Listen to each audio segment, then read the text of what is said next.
What's up, everybody, and welcome to another episode of Activ8 Radio. And we are here to activate your mind while we entertain and educate. And I just got done with the Trifecta weekend, so Johnny and I are drinking some beer. Cory, I got to stop you, brother. I know you got a beer. I got one Cheers. too. Cheers, my friend.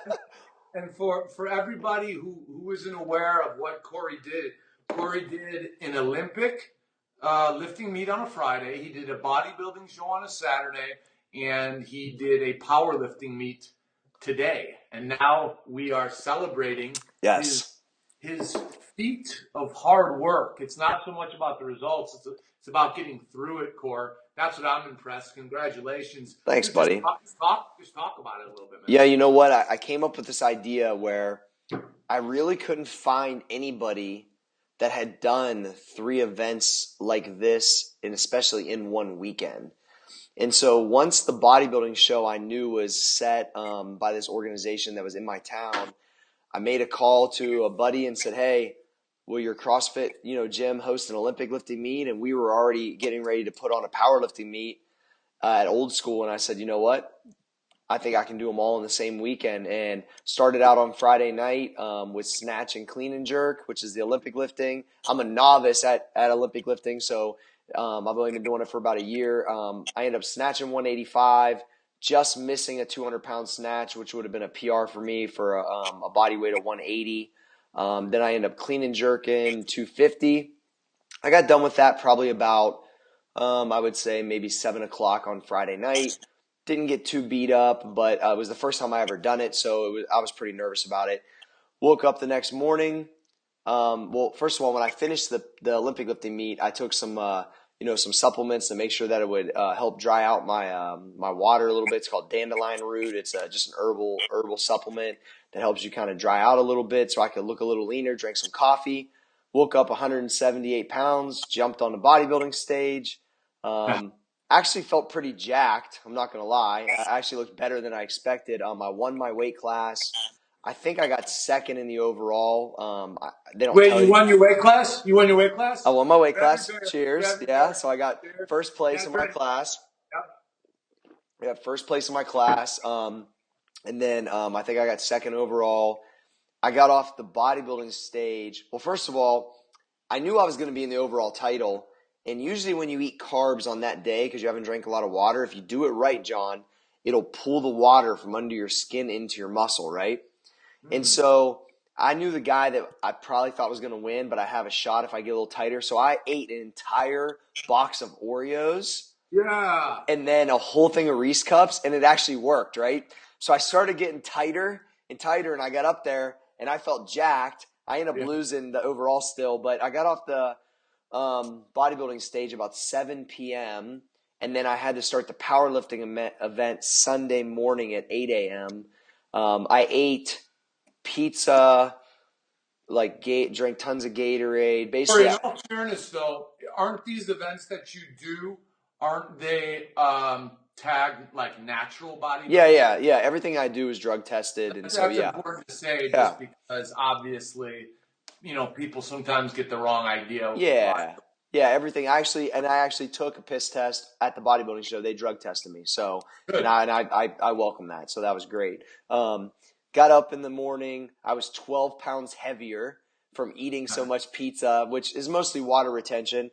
And I will tell you, when I was warming up for my squats for the powerlifting meet, everything was hurting and I was feeling a little rough. I opened up at 405 pounds, and it was probably the slowest 405 squat I've done in my life. I walked over to the table and said, all right, let's go 440. I actually smoked that, and I said 480. And my buddy looked at me, then I said, fuck it. I should just do 500. And so I put 500 on, and I wrapped the shit out of my knees. Now, John, at our place, when you take the bar out, it's a monolift. So the thing just goes away, and then you just squat, and you don't have to move around.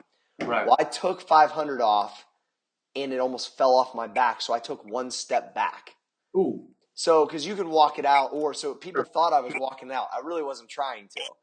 I look up, and no lie, there's probably 200 people jammed in the gym. They got their cell phones up, and it's fucking just crowd stacked. And I just took a breath and just said, fuck it. And went, and when I came back up, I was about 3/4 of the way up, and literally my back started bending. And it was sure fucking will, dude. And I just put my tongue out like Jordan and just fucking grinded through it. It was epic. So 500-pound squat. I was really happy with that. 315 bench, 500-pound deadlift. It was a really good weekend, and I feel like you said, I wasn't breaking any world records, but I was proud to get through it. And now let me ask you, on that, after you do the 500, are you pretty much like, wow, that was awesome, it was a struggle, I'm not going to push it further, or do you take another stab at higher weight? So you only have 3 singles. So I did 405, 440, 500. So you get 3 tries. Okay. And then it's on the bench. I did 280, 300, 315. And then you got 3 deadlifts. I went 430, 460, 500. So it was good. But either way, the muscle trifecta was conquered. And so thanks for all the support last week, John. I know I was very busy business partner mentally and physically, and so I appreciate the support from your side too. It was very, very good. So enough about me. We got to talk about sports now. I want to hear about this Triple G guy you said that's a legit G in boxing. Let's talk about boxing, Johnny. Oh, yeah, man. I mean, if anybody watched Gennady Golovkin, they call him Triple G, fight last night, smoked dude, knocked him out in the second round. He has 22 straight knockout finishes at middleweight. A lot of people I think he's the reason Mayweather, who managed his career strategically the whole way through, but I think that's the reason Mayweather retired, because Triple G and a Canelo Alvarez growing older were 2 fighters that were simply too much for an aging guy like him, and he really wanted to retire undefeated. So, yeah, Triple G went out last night, smoked the dude, and set up, honestly, a blockbuster fight. I mean, like I said, I'm still a huge boxing fan. There's just not a lot of good fighters, but now you have Triple G, and I think a lot of people know who Canelo Alvarez is. Yep. Such a tough kid. Fought Floyd, pretty tough when he was 22 or 23 years old. Floyd's very smart. He got that name out of the way when he was young. Yeah. Fought him as a young buck, but now he's a monster, and so is Triple G. So I think that's a premium fight, like a Lennox Lewis kind of Holyfield 20 years ago type, that kind of premium fight. Cool. I mean, we're talking a really, really good fight. Obviously the weight classes are different, but yeah, it's nice to have boxing back. And also we had UFC 197, and John Jones returned, but he disappointed. Hey, it was like, wah. Huh? Yeah, I mean, he kicked the dude's leg. He kicked OSP's leg for 5 rounds. He was, to say that he was conservative would be an understatement. Yeah. And I believe he was simply just overshadowed because Demetrius Johnson, who's you can argue is the best pound for pound fighter in the world at this moment, made an example of Henry Cejudo. And if you look at Henry Cejudo on paper to Demetrius Johnson, and Ovin St. Preux on paper to John Jones, John Jones should have a much easier time with OSP than Demetrius Johnson should with Cejudo, who's a gold medalist in the Olympics in freestyle wrestling. Wow. And they ruined him in the first round, and it's because he is an ever-evolving mixed martial artist that can do it all. You don't know what's coming. You don't know the angle it's coming from. And I think Demetrius Johnson cemented last night that at this point in time, that he is the best pound for pound mixed martial artist in the world. Do you believe he is, John? I do. Yeah. I do. Because, when you think about fighting, I think about greats, and I've been in this game, man, since it began. Great fighters are fighters that you legitimately do not know what they're going to do when they get in the cage. For example, Pettis fought Barbosa last night. Yeah. It was a great fight, but everyone knew it was going to be a stand-up war, right? It's a good matchup. Right. Those guys stand and bang. Demetrius Johnson, you don't know if he's going to knock you out with hands, going to knock you out with kicks, if he's going to wrestle you the whole time, he does it all, and his transitions from one to the next are so fast. I mean, he took this guy out with clinch body knees. And he broke his ribs. I mean, he's just so unpredictable. And the game of fighting is all about preparation. Everybody states in their head, my opponent's going to do this. Sure. I need to be ready for this. So what makes someone great? What makes someone great is literally not having any clue what the hell they're going to do. Yeah. And them doing something different. Element of surprise. So you believe he's got that right now? Oh, I believe not only does he have it, but I think he's defended his title 9 times. And, like, no one's getting close, you know? No one's getting close. So I think the guy is, at this point, the best fighter in the world from a complete standpoint. Now, I've said John Jones is the best fighter ever in mixed martial arts. I believe he will retire that way. Sure. But at this point in time, I will take Mighty Mouse as the best pound-for-pound fighter in the world. Do you think Mighty Mouse right now is better than Jose Aldo a few years ago? Without a doubt. Jose Aldo could never wrestle like Mighty Mouse can strike now. Like to do a reverse analysis on it. Yeah. You know what I'm saying? You always kind of knew what Jose would come with, right? Yeah. Mighty Mouse, you have no clue what he's going to do. None. Gotcha. And he moves at 1,000,000 miles an hour. He's got the best cardio I've ever seen. Well, let's talk. Now we're good on sports. Let's talk Game of Thrones. I know it's coming back on. You're a fan? Oh man, yeah. Dude, Game of Thrones. Everyone listening is probably like, "Oh man, that was sick." Like that. It's the biggest show on TV. I think HBO told the guy who writes the show, "You're not writing fast enough, so we're going to start making our own shit up because we need to make money." I mean, it is such a blockbuster. You know, obviously there's numbers that you can compare movies to, right? It did this much in the box office, but I cannot imagine between HBO subscriptions to HBO streaming subscriptions to DVD sales to streaming sales that Game of Thrones grosses. But I would imagine it's up there with any movie, definitely bigger than any TV series. So the fact that it's coming back, I mean, there are people out there, Cory, there's a lot of people who literally, and this show has, I know you don't watch it. No. 100 characters that literally can tell you, you know, from 100 different towns that can tell you people's names, their cousins. I mean, it is a big deal. So I'm sure a lot of our listeners are stoked that it's back. Is it bigger than The Walking Dead? Oh, I think undeniably it's bigger. Okay. Interesting. Yeah. I better bring my TV game up, John. Yeah, it's hard, dude. It's all about, you know, having that one Sunday. Yeah. You know, where you're just chilling with the fam and you can knock out 6 episodes or something. You know? Yeah, binge watch. Binge watch.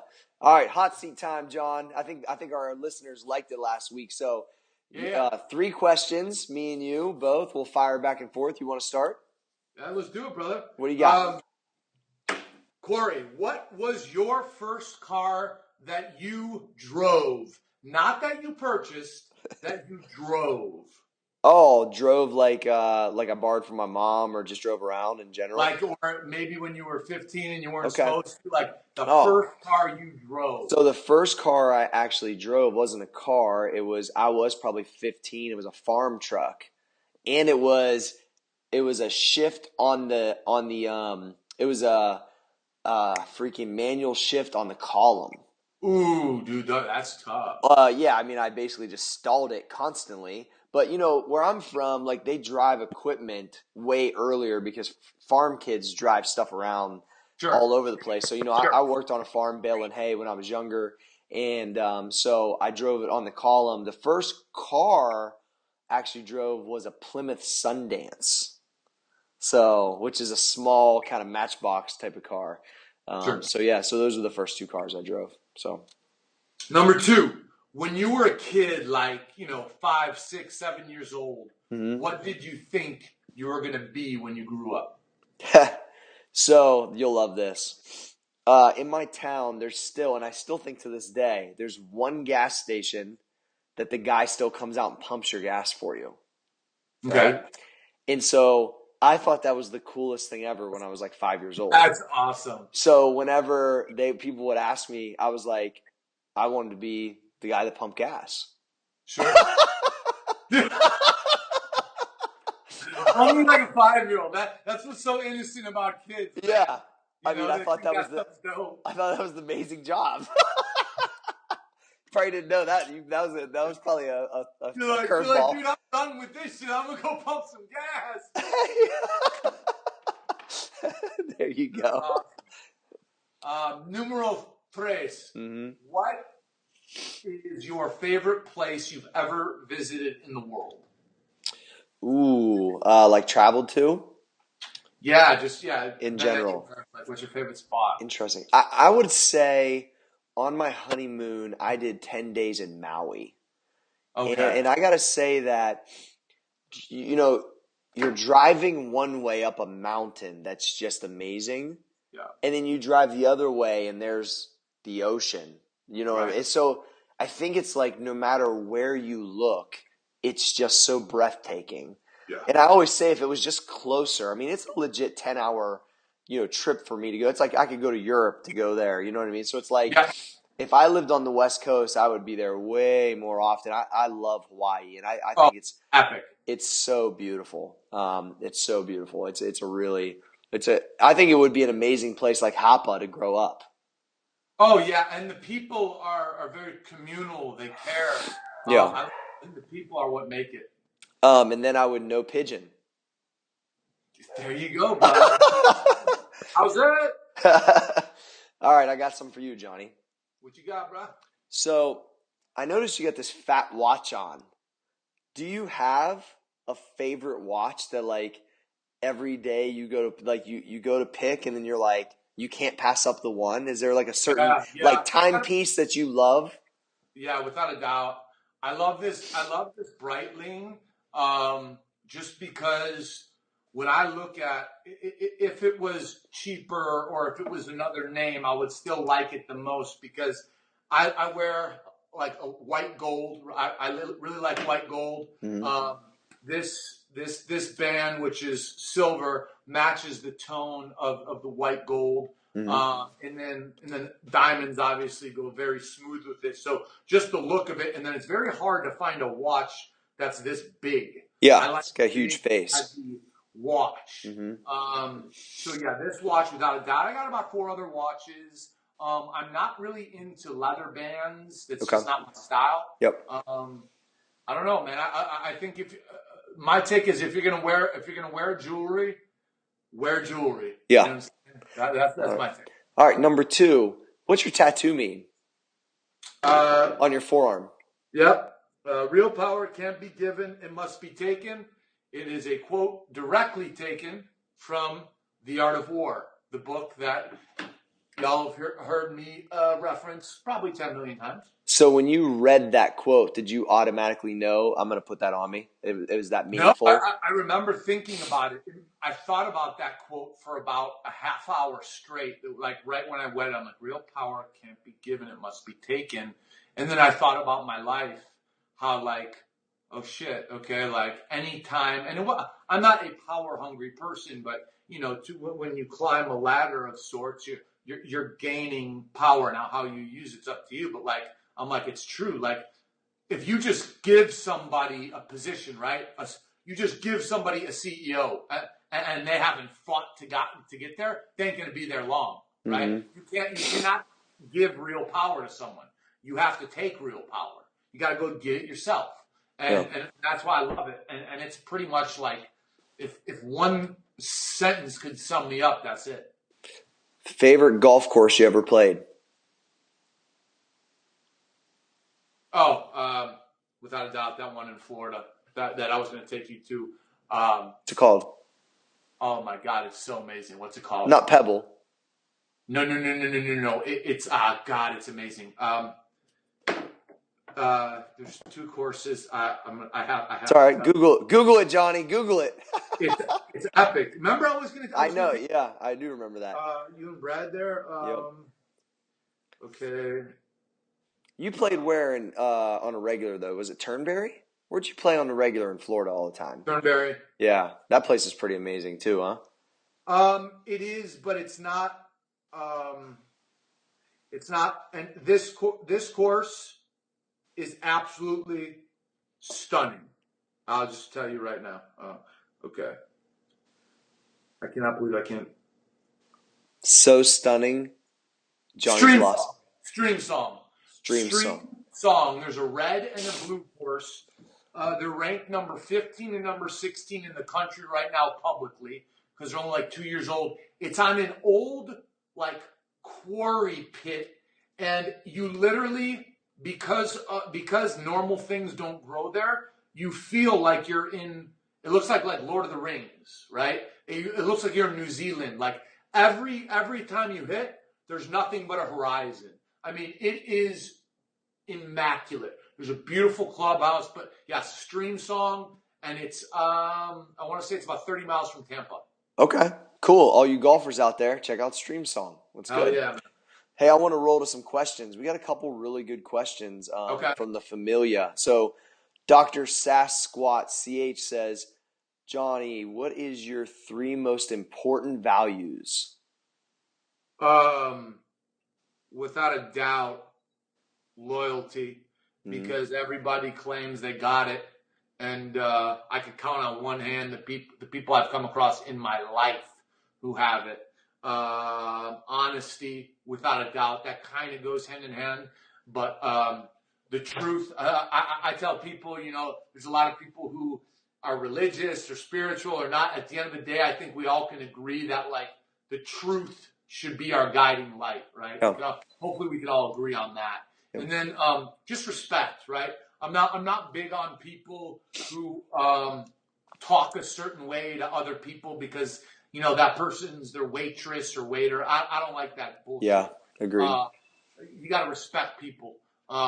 So honesty, loyalty, and respect. How about you? Yeah, I don't know that I could think of any 3 better ones, Johnny. I would think that I always say that loyalty is extremely undervalued nowadays. I've seen it, even as much as it's a small thing, but I'd help a guy at the gym for a year or 2, and then there'd be a membership that's $10 cheaper, and he jumps right to that gym, and you're like, bro, right. I spent fucking 30 minutes helping you on your deadlift, and this guy's charging $10 less a month, and you go down there. That kind of shit drives me crazy. Sure. Drives me crazy. I think respect of, like you said, is I don't ever think I'm better than anybody else. Right. Now, I work for the things I got. That doesn't mean I think I'm better than you.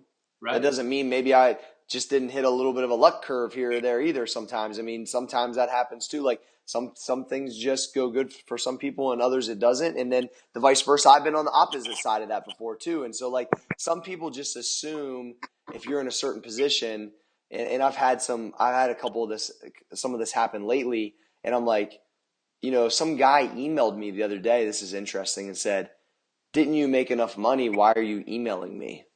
And I said, he's on my email newsletter. And I emailed him back, I said, it doesn't matter how much money I made. I have a trade, which is teaching people how to get better.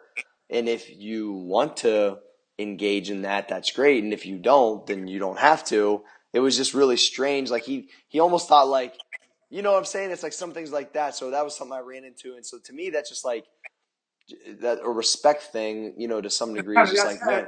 It's an ignorant comment. Yeah, you know what I mean? Just ignorant. So I think that loyalty, respect, and honesty is obviously huge. Anytime you're in business, you got to have honest people. Just in life, you got to have honest people. My mom used to always say she'd come downstairs and be like, do you like this dress? And I'd be like, not really feeling it, Mom. She's like, well, at least I'll always get the truth out of you, Cory.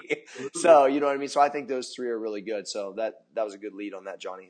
Next we have Heather Jakes asks, is it better to focus on one thing and master it completely or just be good at, or a jack of all trades? Well, I think that question, probably you need Heather. I'm glad you're digging into this stuff, but I know we've talked about this before. Getting good at that one thing is mandatory before you get good at that second thing. So I'm not a believer that you can be a jack of all trades by saying, I'm going to study 10 things. I'm a believer, and you can be a jack of all trades if you get really good at the one thing and move on to the second, and then the third after you master one. And I talk about that. That was the best lesson I ever learned from my first business lawyer. Was he told me, John, get good at selling T-shirts, because I was going to sell all this stuff and then move on from there. And so I always go back to that as advice, because it's great advice. So that would be my advice to her. How about you? I mean, how many things can you truly be like a super G at? You know what I mean, John? I mean, that's a question, kind of open-ended. I mean, because like you can only be like really good at a few things, I feel like, right? So I think like I always used to I was never like an exceptional basketball player, an exceptional baseball. But I mean, if we go bowling, I will try to compete again. If we go golf, like I'm okay at a lot of stuff, but I still think like business could be the same way. Like there's got to be something in your wheelhouse that you just fucking knock out of the park. And we've talked about this multiple times where I'd be like, dude, we have to delegate this. I'm not good at it. And I know it. So I'm not going to act like I am. You know what I mean? Right. So it's like, but there's those, excuse me, if there's certain things I'm an A+ at, I might be a B- or B+ at other things. I can bring them up a little bit maybe, but I'm kind of a believer if you've got like 1 to 3 things, that might be it. I mean, that's right. For sure. And then you have to think about your time and your personal bandwidth. And yes, like you just said, it's like, okay, I'm really good at these things. I want someone on my team, even if I'm a B, I want someone on my team that's an A. Absolutely. I'm a B at. Like, you know, you really can't build anything great just humping it yourself. It doesn't work that way, man. Well, we talked about when we were building this new business, and I was like, you're like, dude, that's my area. I got that. And I know I'm really weak in that area, and that makes me happy. You know what I mean? And vice versa. Like, that's the way that you can build a serious fucking company. Right. You know what? Actually, I want to speak on that, because a lot of people, what they do is they grab onto a position or a title, and they don't understand that the way to truly, I believe, and I think we both believe, effectively run a business is like, hey, if you're a good negotiator, we want you doing all the negotiating. If you're a good branding and creative guy, you do all the branding and creative. If you're a taskmaster, we want you doing the operations. It's not just like, oh, you're the CEO, so you make the final say on everything. Yep. No, man, it's about wheelhouses. Yes. And too many people say, well, because I have the power to have the final say on this, I'm gonna. That's a stupid businessman or stupid businesswoman, because you know what I'm saying? You want all stars crushing it in those different verticals. That's just to say, like when you build a business, you want an all-star team that has the wheelhouses that you don't. Right. So, and even if you are a B, having an A is still better if it's delegated. And having an A+ is better than an A, and that's the game. I mean that's the fucking game, getting better and better and better people.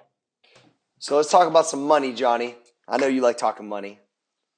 I like talking money, and we were talking before we got on about the markets, and you know, I know for most people, markets are very confusing. Here's what I'll tell you about the stock market, because I believe all you guys that work hard will eventually be in a position to where you're either investing in mutual funds or stocks directly. There's a reason the rich get richer. Yeah. Okay. Number 2, when a stock market crashes, the money that's being lost, it doesn't go presto. It doesn't disappear. It goes somewhere. Right? So all the people that are losing it, someone's gaining it. Yes. Right? So every time. People never really think about that it doesn't go presto.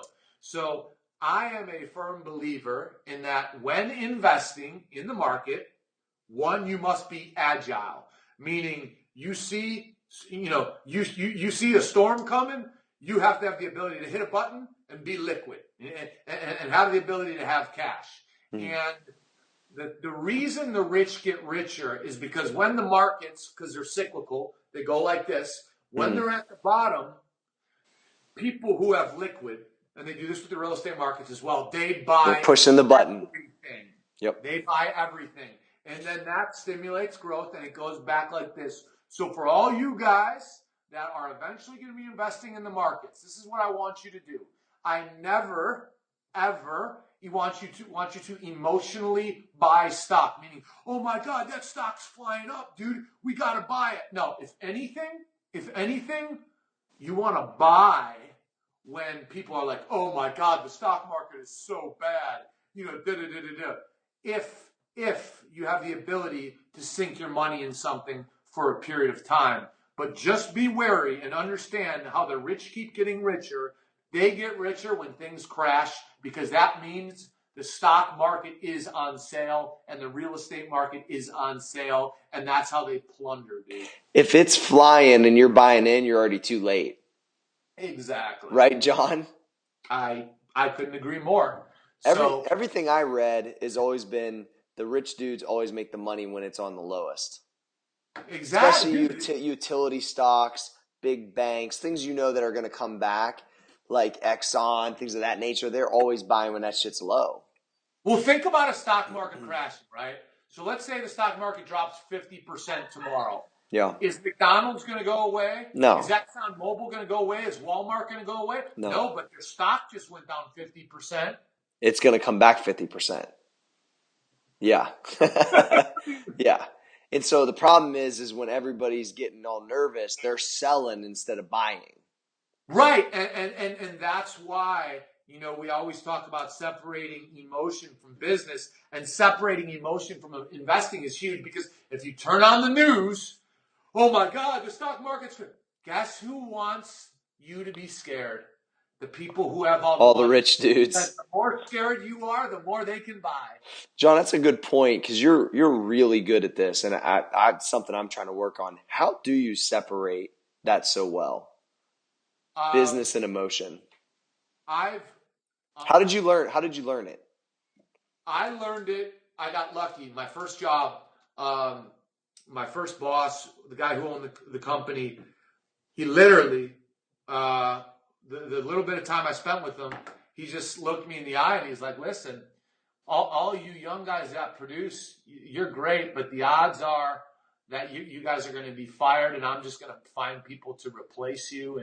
And I couldn't believe that somebody was talking about firing people who were doing well for them. But what he was doing was he was just talking in very real terms, in very unemotional terms. Unemotional. The reality of business. Yeah. And the reality is people aren't going to stick around. So guess what? He ain't going to blink if John Fosco, his young stud, his young producer, goes. He ain't going to blink. He's going to go find another one of me. Yeah. And that's just how it is. And so when I saw him talk like that, it scared me. But then I thought about it. And I was like, wait, this guy's got to grow his business with or without me. So that means he's got to grow his business with or without anybody. Doesn't care. A machine, and guess what? A machine is made of metal. A machine does not have emotions. A machine is just made of metal, right? Yeah. So, I mean, that's kind of where I got it. I got lucky to be in a very hardcore system. And Cory, the challenge is this. When you come from that kind of hardcore system, you are very hardcore on people. Yeah. Now, if I could take that mindset of being unemotional, but learn that people are still people when managing them, that's the perfect balance. Yeah. That's what you kind of lose when you gain what I gained. I guess you could flip it around and look at it that way, huh? Yeah. Because then most people are not going to be you can't treat them like a machine. Does that make sense? Right. You can treat me like a machine because I wanted to get that money and I wanted to be like him. So I was one of the few that you could treat me like a machine. I'd be like, okay, motherfucker, I'm going to prove to you. Yeah. That's like we were talking about last week, right? If people were like that, they don't work for you for long because those are the entrepreneurs of tomorrow. So it's you have to be the machine, but you've got to pull it down because the next level people, they ain't made of metal. They're made They're not made of metal, dude. It's plastic or something. I don't know what the answer is. Okay. Yeah. That's a good way to articulate that, Johnny. Yeah. Real good. I learned something there. Hey, man. day. Hey, well, we've been working on some branding stuff with Activ8 Media. You want to share with everybody kind of like a process that we've been doing for some, we've been doing for some businesses in general. So if you're listening and you believe you have this need, that we can help them, John. Yeah, I mean, we talk about development and principles and all this stuff that is based in personal and business development on the show, but we don't talk about our business a lot. And our business is going through a very exciting period, right? We're very young. We're getting more and more clients, and we're developing our craft more. And a craft that we're getting extremely, extremely good at is branding and brand creation and web development, like front end web development. And, we just had a client in kind of like the outdoor services business that we created a logo for that all crushed I can it. say is when you get the kind of affirmation that we got from this guy's reaction, like, holy shit, and this guy's happy to pay what he's paying us. Like, I know, and I think, Cory, it's something we both should be proud of. Like, we're becoming a force to be reckoned with in the branding world. So for all you guys listening, like, if you own a business or you own a company or you know somebody, like, and you don't have a real logo or real brand, like, that shit matters so much. So much. Man, and it's like, come to us, like email activ8media.com and we'll quote you out. But, we're really good at building very functional, custom, fairly reasonably priced websites that look amazing. Take a look at ours. So our game is coming up hard, and I think we're just excited about it. The Activ8 Media website is extremely, the navigation's great, user-friendly, high quality, and the back end is very usable for a small business to medium business. It's pretty cool. And we love the branding part. To sit in the war room and go over how can we make a person's brand speak to their customer better, look better in their marketplace, take their market share, and like this particular client, it looks pretty dope, man. I'm proud of it. Yeah, and I am too, and we're just letting you guys know. It's like, look at our brand, right? Look at our logo. Like, we did that, right? Yeah. I mean, we're very proud of that. But absolutely. That's the level of branding that we come with. And this next project that, we teased last week, our next business that you guys are going to have the ground floor look at. Yeah, we're collaborating with a world-class design house, but we're working hand in hand with them. So we got the chops. We're just bringing in hired guns to maybe tweak some new colors. But what we're coming with next, man, is a wrap. Stun people, bro. Yeah, it's a wrap. It's a wrap, dude. I can't even fucking wait. At the meet today, I was drinking our new stuff, and it was in a black bottle with just like spoiler alert.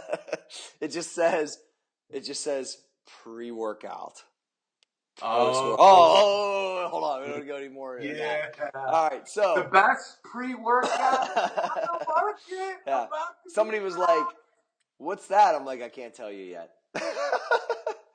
All we can tell you guys is it mixes and it tastes better than anything you've ever touched. Thanks to Cory. It's really good. So, all right, let's hit. I don't know what you're talking about though. What are we talking about? All right, couple more things. I want to give a fitness tip real quick, Johnny. Yeah. I'll tell you what. With going through this muscle trifecta this weekend, I always talk about, people having a date on a calendar. That's the thing we've talked about on the show multiple times. I've talked about it in my book. I've talked about but like having something in front of you is so big. Like, I will be honest, multiple times this weekend, my body wanted to give up. Multiple times, dude. But because the things were like in stone and I was made to be there, made to perform, the body literally was a servant to my mind. And I mean, John, when I took that 500-pound squat, like, honestly, on any other given day, if there's no crowd, there's nobody there, and I would have done that bodybuilding show, I probably wouldn't even have squatted 300 pounds today. I literally think it was that big of a difference.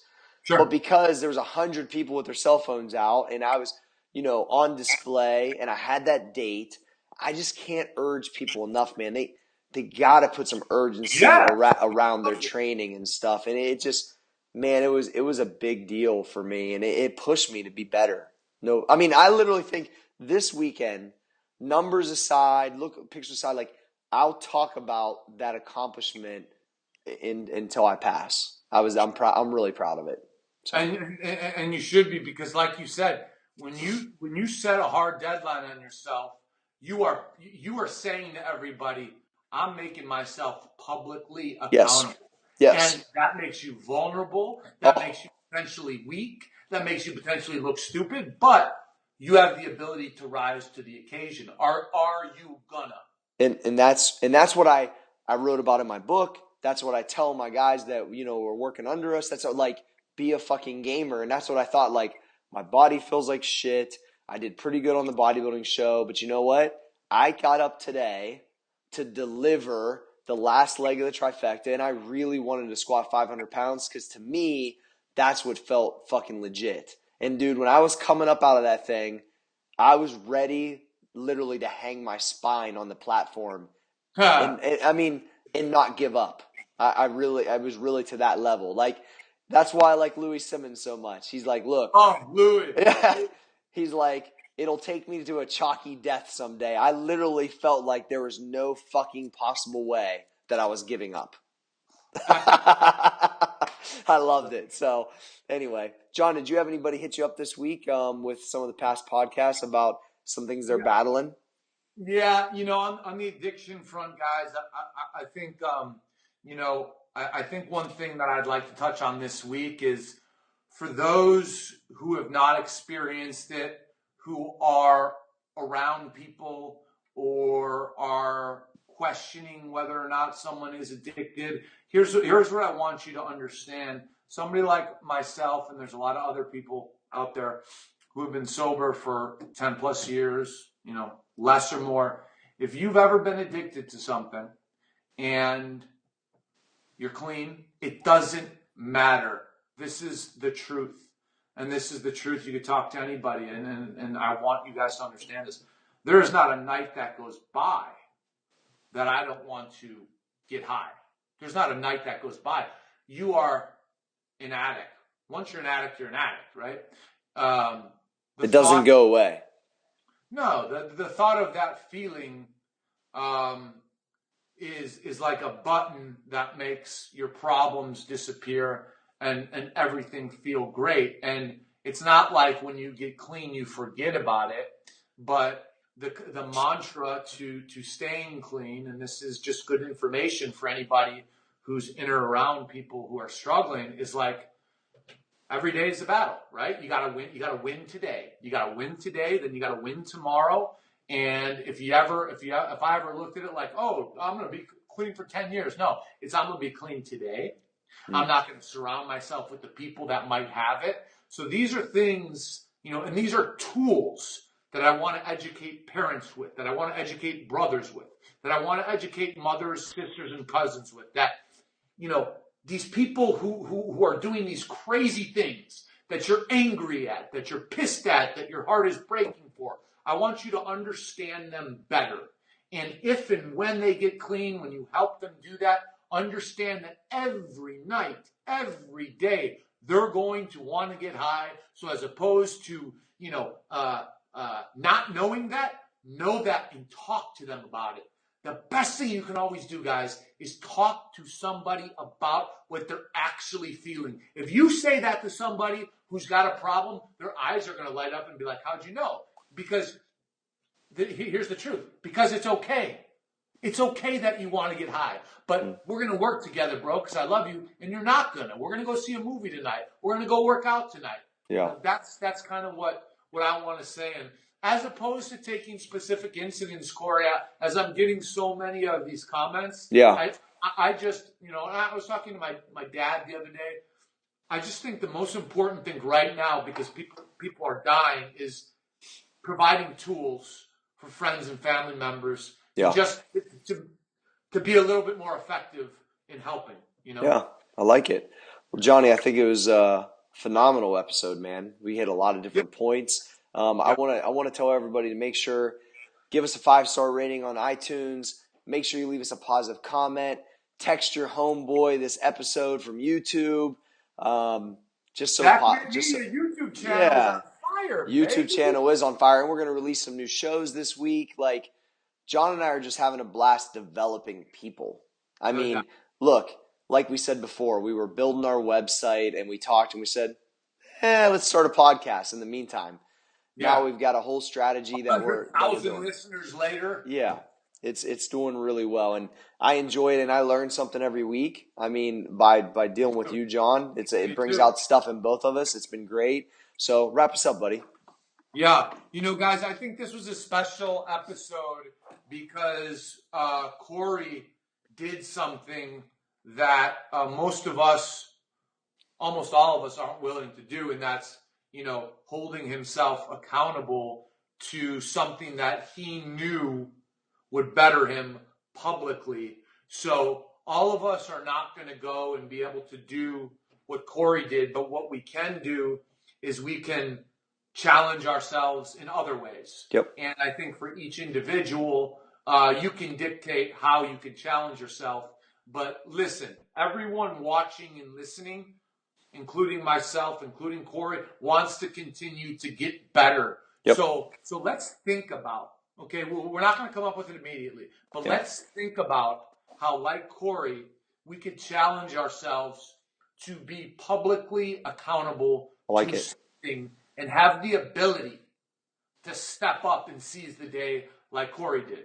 Because like Cory will attest to, not only will he talk about it to the day he dies, I'm sure he felt no question. And I'm sure you feel very accomplished. So I know, speaking for myself and Cory, that's what we want for you guys. So thank you guys for watching. Thank you guys for listening. Obviously, you tuned in to Activ8 Radio. We are Activ8 Media, and let's work our asses off this week. And we're going to see you on Friday, boys and girls. Wake your ass up!